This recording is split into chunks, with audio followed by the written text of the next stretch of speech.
Varicose veins బాధితులకు శుభవార్త. హైదరాబాద్ లో ఉచిత కన్సల్టేషన్ మరియు స్క్రీనింగ్ కొరకు ఎవిస్ హాస్పిటల్స్ ని సంప్రదించండి.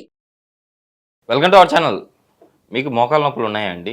మీకు మోకాలు నొప్పులు ఉంటే ఈరోజు సార్ చెప్పబోయే రెమెడీని మీరు పాటిస్తే గన షూర్గా మీరు మోకాలు నొప్పుల ప్రాబ్లం నుంచి బయటపడతారు. అట్ ద సేమ్ టైం పూర్తిగా మీరు రివర్స్ చేసుకోవాలి, ఇంకా మోకాలు నొప్పులు మాకు లైఫ్లో రాకూడదు అనుకుంటే కనుక హోమియోపతి మెడిసిన్ ఉంది. నేను ఈ మెడిసిన్ గురించి కూడా నేను ఎక్స్ప్లెయిన్ చేస్తాను. మీరు ఇది తీసుకుంటే కనుక షూర్గా రాకుండా ఉంటాయి అని చెప్పేసి అంటున్నారు బిహెచ్ఎంఎస్ హోమియోపేషియన్ డాక్టర్ చైతన్ రాజు గారు. సో సార్ ద్వారానే విషయాలను తెలుసుకుందాం. నమస్తే సార్. నమస్తే సార్. సార్, మామూలుగా మోకాలు నొప్పులు అంటే ఒకప్పుడు పెద్దవాళ్ళు చూసేవాళ్ళం సార్. వాళ్ళకి ఏజ్ ఎక్కువ ఉంటుంది, ఆ ఏజ్ని బట్టి మనకు మోకాలు నొప్పులు వచ్చేవి అని చెప్పేసి మనం కూడా భావించేవాళ్ళము. సో మెడిసిన్ ఇప్పించేసి అది క్యూర్ చేసేవాళ్ళం. బట్ ఈ మధ్య కాలంలో సార్ నేను చూస్తున్నాను 20+ ఏజ్లోనే వస్తున్నాయి సార్ మోకాలు నొప్పులు. గుజ్జరిగిపోవడము, అంటే టక్ టక్ మన సౌండ్ రావడము, చాలా ఇబ్బంది పడ్డాం. నేను చూశాను, మా ఫ్రెండ్స్లో కూడా చూశాను. సో ఇలా ఎందుకు అవుతా ఉంది? సో దీనికి పూర్తిగా రివర్స్ చేసుకోవడానికి ఇంకేం ట్రీట్మెంట్ లేవా? మన దగ్గర ఒక పేషెంట్ వచ్చిండే అనమాట. దీంతో మోకాలు నొప్పులతోటి ఆస్టియో ఆర్థరైటిస్ ఉండే.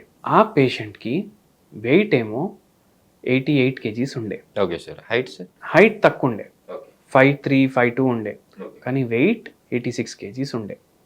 అయితే ఏమైందంటే పేషెంట్ ఏం జాబ్ చేస్తుండే అంటే గవర్నమెంట్ జాబ్ చేస్తుండే. ఓకే. గవర్నమెంట్ జాబ్ చేస్తుండే, మంచి గెస్టెడ్ పోస్ట్ ఉండే, కానీ ఫుల్ స్ట్రెస్ ఉండే. అయితే అందరు ఏమనుకుంటారు, అసలు గవర్నమెంట్ జాబ్లో స్ట్రెస్ ఉండదు, పని ఉండదు, లైఫ్ కింగ్ సైజ్ ఉంటుంది, పవర్ ఉంటుంది, అది ఇదని అనుకుంటారు. కానీ ఇటువంటి పేషెంట్స్ని చూసి నాకు కూడా అర్థమైంది, అరే ఇట్లా ఉండదు అనేసి. సో స్ట్రెస్ఫుల్ ఉంటుండే, ఎప్పుడు కాల్ వస్తుందో తెలియదు, ఎప్పుడు పోవాలో తెలియదు, ఇంటికి వచ్చిన కంటిన్యూ కాల్స్. ఓకే. మంచి పోస్ట్ ఉండే. అయితే ఏమైందంటే 33 ఏజ్లోనే మోకాలు నొప్పులు స్టార్ట్ అయినాయి. Okay sir. అయితే ఎప్పుడు స్టార్ట్ అయినాయి 33 ఇయర్స్లో అంటే సెకండ్ డెలివరీ తర్వాత మోకాలు నొప్పులు స్టార్ట్ అయినాయి. అండ్ మెల్లిమెల్లిగా పెరిగి ఇప్పుడు చాలా ఎక్కువ అయిపోయింది అనమాట. ఆస్టియో ఆర్థరైటిస్ ఇంత యంగ్ ఏజ్లో వస్తుందా అని అనుకుంటారు. ఇప్పుడు ఈ పేషెంట్ కండిషన్ ఎట్లుండే అంటే కూర్చోవాలంటే కూడా టేబుల్ని పట్టుకొని చైర్ మీద కూర్చోవాలి, లేవాలనుకుంటే కూడా టేబుల్ మీద బరువు వేసి లేవాలి, అట్లా అయిపోయింది. అండ్ నిద్ర ఉండకపోతుండే. అయితే ఈ పేషెంట్కి ఏమైందంటే పీసీఓడి ప్రాబ్లం ఉండే. పీసీఓడి ప్రాబ్లం వల్ల పీరియడ్స్ ఏమో డిస్టర్బ్ అవ్వడం స్టార్ట్ అయింది. ఇప్పుడు పీరియడ్స్ డిస్టర్బ్ అవ్వడం స్టార్ట్ అయితే పీరియడ్స్ రెగ్యులరైజ్ చేసుకోవడానికి హార్మోనల్ థెరపీ తీసుకున్నారు. ఓకే.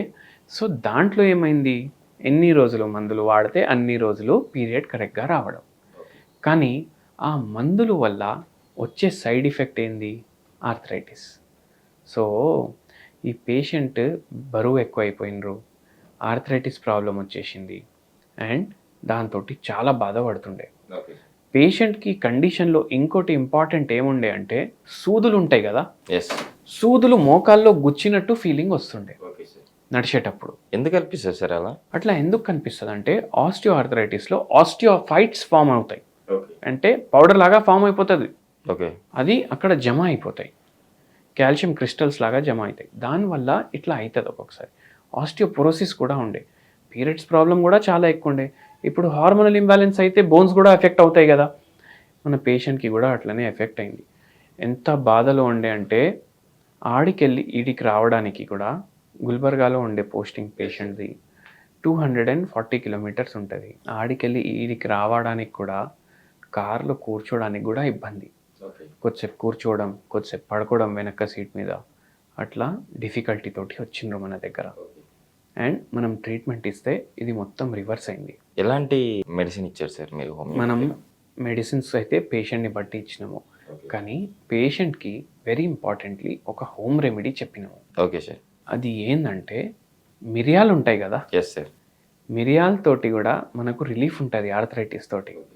సో కొద్దిగా డ్రై రోస్ట్ చేసుకోవాలి మిరియాలు, అది మజ్జిగలో కలుపుకోవాలి. కొద్దిగా దంచేసి మిరియాలు డ్రై రోస్ట్ చేసి మజ్జిగలో కలుపుకోవాలి.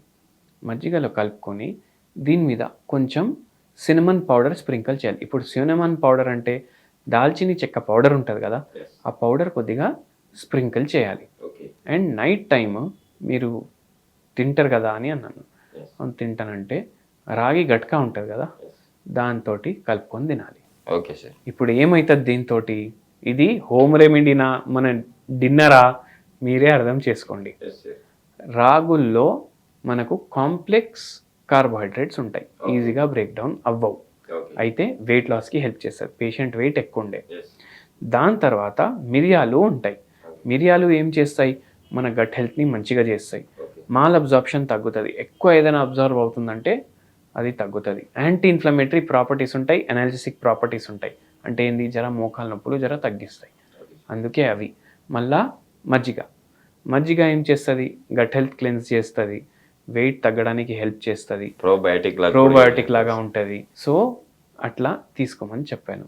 కొద్దిగా రిలీఫ్ ఉండే, మన హోమియోపతి తోటి కూడా రిలీఫ్ ఉండే, అండ్ హోమియోపతి తోటి మనం కండిషన్ కూడా రివర్స్ చేసినాము. నిజంగా సార్. ఒక యాక్చువల్లీ డాక్టర్స్ కొంతమంది అంటే ఓకే, ఒక పేషెంట్ వచ్చారంటే కదా షూర్గా వాళ్ళకి ట్రీట్మెంట్ ఇచ్చి పంపించేస్తారు. కానీ ఒక పేషెంట్ యొక్క బాధను అర్థం చేసుకుని దానికి తగినట్టు మెడిసిన్ ఇచ్చారు చూడండి సార్. ఇలాంటి డాక్టర్లకి నిజంగా థ్యాంక్స్ చెప్పుకోవాలి సార్.